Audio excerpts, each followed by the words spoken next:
Halo, assalamualaikum warahmatullahi wabarakatuh. Kembali lagi tentunya dengan saya Mas Semar. Ya, pada kesempatan kali ini saya akan ngebahas sebuah tensioner, yang dimana tensioner ini untuk motor yang sudah bore up atau naik kompresi dan naik cc. Tapi sebelum lanjut ke dalam videonya, bagi kalian yang baru saja hadir ke dalam channel ini, jangan lupa untuk klik tombol subscribe di bawah ini, karena dengan subscribe berarti kalian sudah mendukung channel ini supaya lebih berkembang lagi. Oke, terima kasih banyak. Saja kita bahas inti dari pembahasan kali ini. Ya, di sini sudah terlihat ya, ada beberapa tensioner dari Yamaha, Honda, dan Suzuki. Jadi untuk motor yang sudah bore up, menurut saya wajib menggunakan tensioner manual ini. Dan untuk informasi kali ini, kenapa saya naikkan ke dalam konten, karena ada sering pertanyaan yang saya terima dari WA, IG, ataupun komentar di YouTube ini. Dan bagi kalian yang sudah pro, yang sudah mengerti, mungkin nggak butuh ya informasi konten seperti ini. Di sini cuman hanya ingin menjawab pertanyaan-pertanyaan yang sudah masuk ke dalam WA atau IG saya.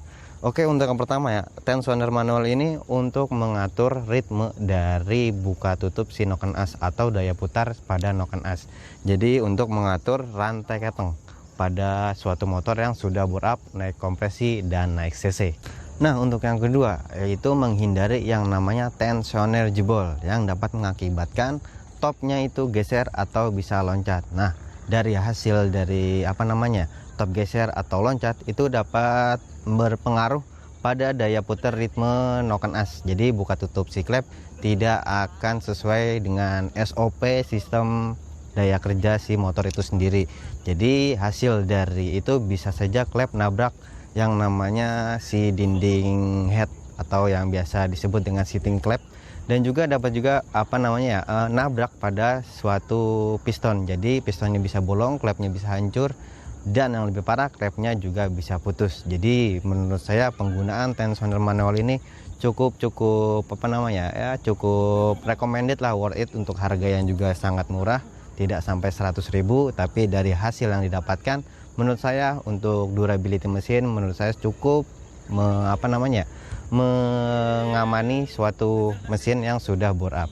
Ya, kenapa tadi saya bilang untuk mesin-mesin yang sudah bore up, naik cc atau naik kompresi. Jadi untuk yang motor standar itu tidak perlu menggantikan tensioner ini, cukup dengan tensioner ori dari motor itu tersebut. Kenapa saya bilang tidak perlu? Karena tensioner bawaan motor itu sudah didesain dengan kompresi pada motor itu sendiri.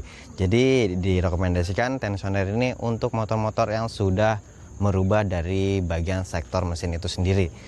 Nah, kenapa saya merekomendasikan tensioner ini?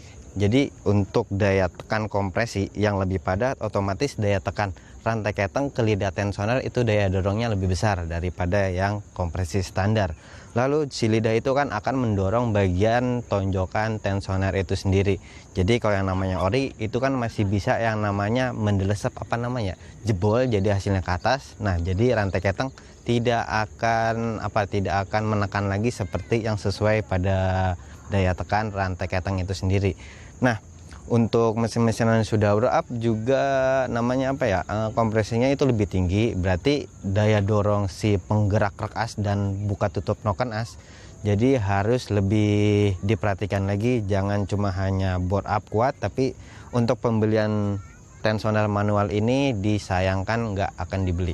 Jadi menurut saya walaupun harganya murah, tapi untuk kinerja kerjanya menurut saya worth it untuk dipasang di motor-motor bore up yang kalian punya. Oke, saya kira cukup informasi kali ini. Bagi kalian yang mau tanya-tanya bisa lanjut di WA kami dan juga bisa di IG kami di Lalu Rejo Speed Shop yang sudah ada linknya di deskripsi video. Saya undur diri. Wassalamualaikum warahmatullahi wabarakatuh. Salam racing Indonesia, salam blar-blar.